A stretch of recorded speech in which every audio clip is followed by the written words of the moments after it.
Hey everybody, Mike with Games Play Badly, and today on Session 0 I talk with Lucas, who's with Black Fisk Publishing. He has a game that's available for download now. It's free, and it's called Heroes of Cerulea.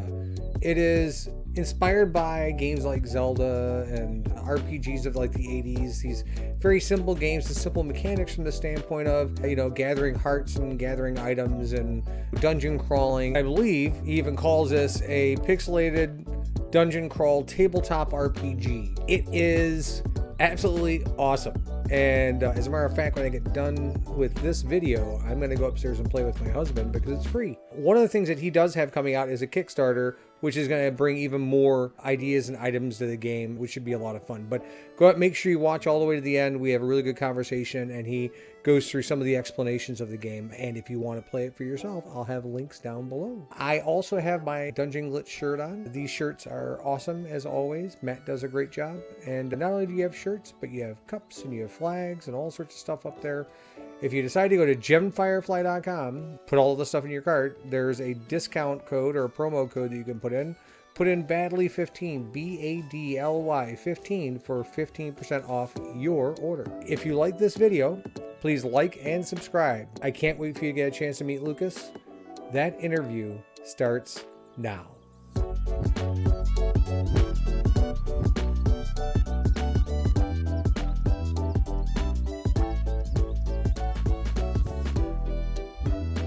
Lucas, how are you?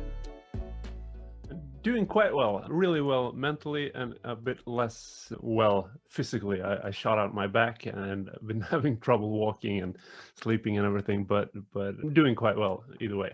Yeah, How are believe me, you? I'm a fellow sufferer, so I understand what that feels like. I actually I got into a car accident on a Friday, and so I think I must have fractured a rib or something. But yeah, pain is pain. Yeah, that's terrible. It was not fun, but I don't recommend it. Put it that way. But what we're going to talk about today, I am recommending, which is an awesome game that you put together. There's actually, you can download it right now and play it if you want to. And it's called Heroes of Cerulea. And Right. so I look at it as an homage to almost those Zelda RPGs of like the early 80s. Yeah, it's very much inspired by like the early Zelda games and a bit by later Zelda games as well, but like the aesthetic and mechanics and everything pull a lot from like the original Nintendo and Super Nintendo Zelda games. The game as it consists of right now are 3 different pamphlets. And why don't you tell me about what those represent? So we got, as you were saying, 3 pamphlets. One of them is like the rules and character creations. And one of them is like the game mastering tools for creating dungeons. And one of them is a ready-made dungeon that you can play right away with like a map and all the rooms and treasure and a boss. Like classic Zelda dungeon. We wanted to make it available for people in an easy way, and we figured like I've been really into pamphlet for the last couple of years. I think it's a great format for presenting games in an accessible way, and that you can print out yourself without having to go to a printer and print out a thick book, and you can sort of get a quick overview of everything in a really simple way. So yeah, I really fall in love with pamphlets, and this felt like a nice project to use pamphlets for. Right. It's a very unintimidating form factor. I mean, who could be scared of a pamphlet? Right. and it's sort of like the entry, like gateway drug into right. Yeah. I mean, I agree gaming. with you. Yeah, that's immediately how I saw it. Was this is a great game where you can sit down, learn how to play very quickly, and start playing with people who may not necessarily have ever played a type of these games before, a tabletop game at all.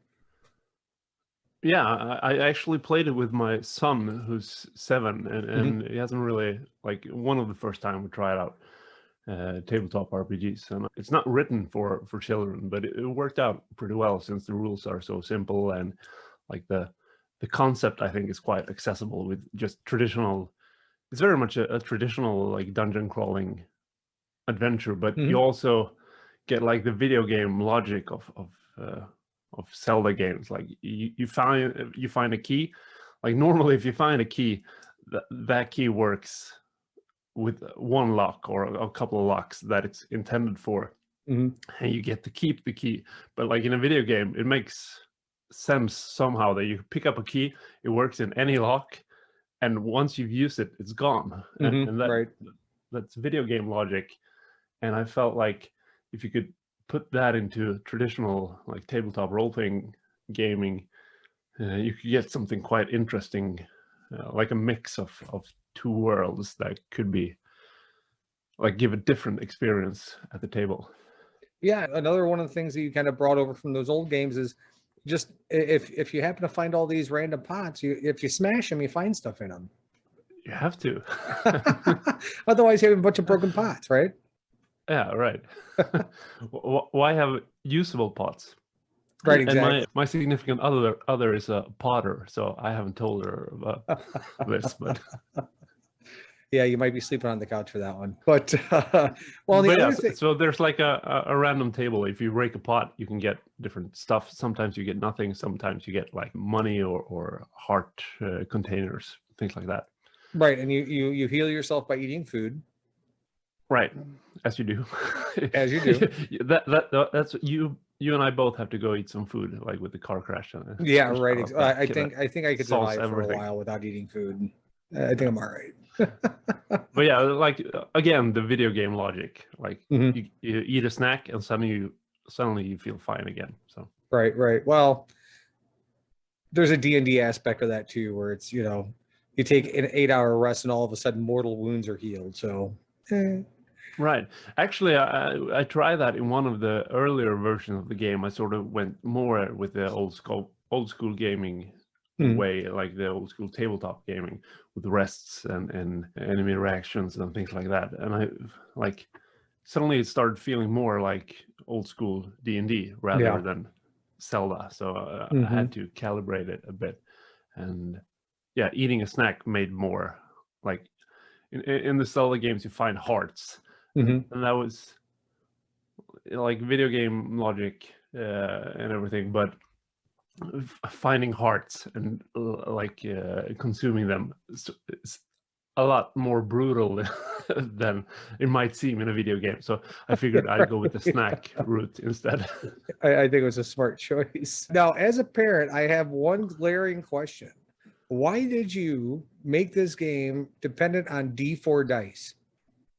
Because those are the most painful things to step on ever. Yeah, it's up there with Legos. Absolutely. But like you have the in the Zelda game, you have the Triforce like Mhm. triangular shapes, and I just looked at the dice and like the D4 reminded me of the Triforce in the Zelda games, and I figured I have a bunch of that I don't much enjoy because of said reasons, and they aren't that fun to roll. Like if you roll Yeah. a D4, it sort of just bounces a bit, but it doesn't Yeah, roll. plops. But if you roll a couple of them, it's more fun, I think. Yeah. So I wanted to like redemption situation for the D4, like to make it You're not the to D4 emphasize the advocate. theme of the game. Yeah. Right. So I'm not actually a D4 advocate, but in this game it made a lot of sense, Mhm. and like design wise, like it's a really small game rules wise, Mhm. and the tools are quite simple, and like as we were saying, like it's presented in the pamphlets at this point, and it's very minimalist design wise, and also Mhm. like content wise. The illustrations are pixel graphics, also very minimalist, and I felt like the D4 is the smallest of the regular dice, so like try to make it as small as and minimalistic as possible. I Yeah, felt right, right. it made So sense for this yeah, game. I think stylistically it makes sense. I agree. It's if you're looking at like an old 8-bit game, what's the smallest die you can get? a D4, so it's a 4-bit die. So now I know that there are there are only 3 statistics or 3 stats that you're using. Why don't you go through those with me? So we have might, bravery, and insight, and it's very much like serial numbers filed off: power, wisdom, courage from the Zelda games. But we figured we could I think probably was one of the starting the seeds or like the embers of the game. Like we started out like looking at a lot of Zelda games, and they were doing something entirely different than what I thought a Zelda RPG should be. And like the 3 stats was probably the first design idea that we had. Like it should be 3 stats based on the Triforce with the different aspects of power, I guess. So that was an immediate darling that we had no reason to kill off. And so you have your stats. You're going through this pre-made dungeon. Everything is basically random as you're kind of going through it. So, if you go and you strike some pots, it's random what you get out of there. Lots of little random things here and there, monsters or objectives, things like that. What is your favorite part about this game? I think my favorite part is actually the video game logic, because there are so many great games out there that have like really handy or really interesting rules for doing stuff, and a lot of them are focused on dungeon crawling. But I feel like the video game touch gives it a little bit of a different experience. When everyone's in on it, everyone knows that this is like a video game, tabletop role-playing game, and you can sort of create different, like weirder scenarios and stuff that probably wouldn't happen in like a traditional Dungeons and Dragons game, and you can design dungeons in a different way. Like if you like a dungeon, I almost said real world dungeon, but like a Dungeons and Dragons dungeon, it's probably made by someone with an idea, like I'm going to protect something, or this is my stronghold, or whatever. And so it sort of should make some sort of sense. Like, why was it built like this? Why is this? Why is there a key to the door outside of the door that you're trying to protect something inside of? But when you add the video game logic, you can sort of design a dungeon that's made for the players to solve. Right.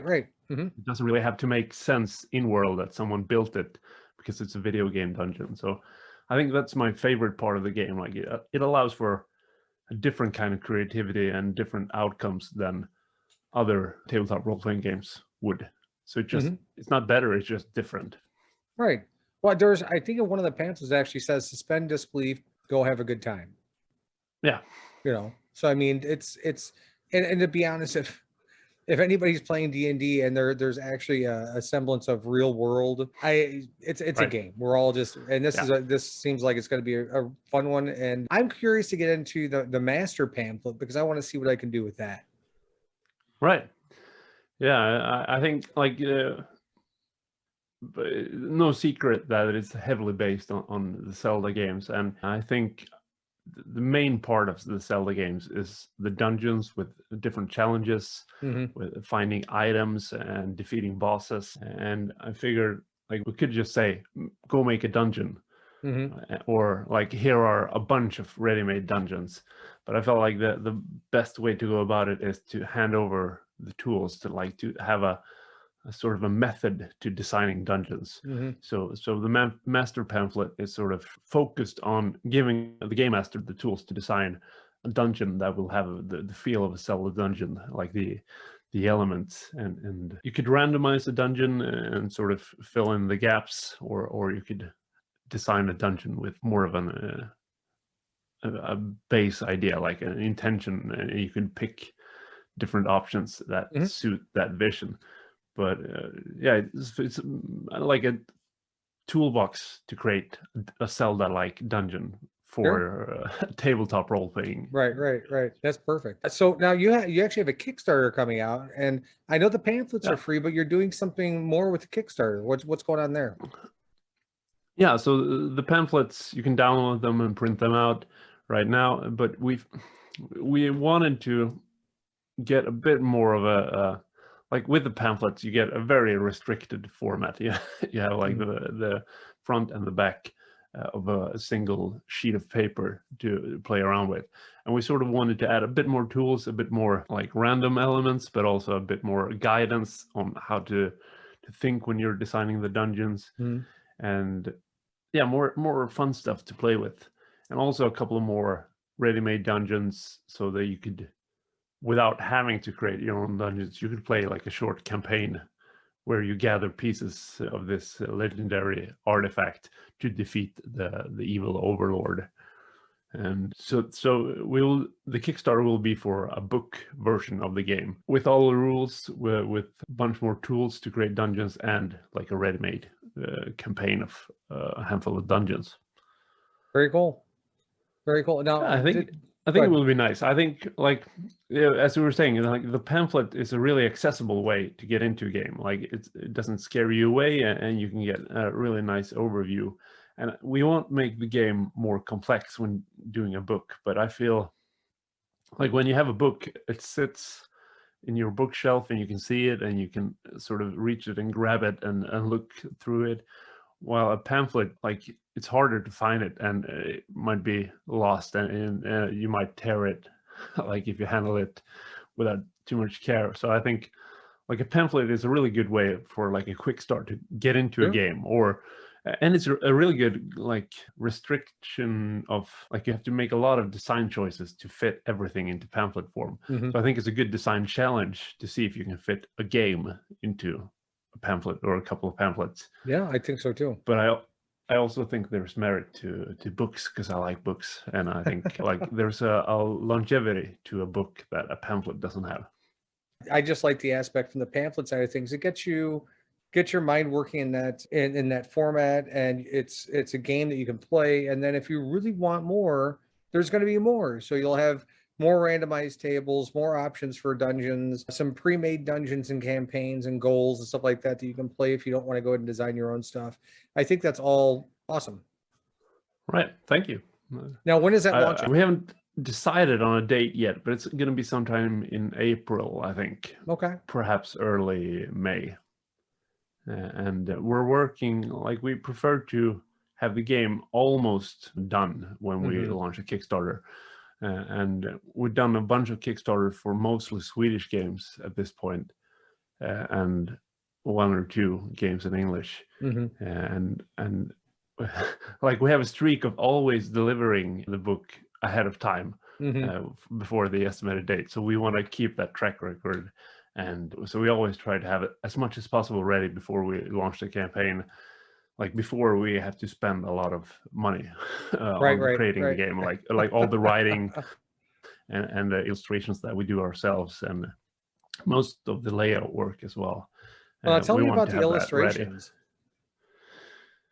Yeah, I had a long, like, pondering session about it. Like, what kind of illustration would you do? Would you try to emulate, because it's a very much Zelda inspired game, but like, if you do, there are so many routes to go, like picking the correct illustrations for the game, and I ended up with, like, yeah, the pixel art thing.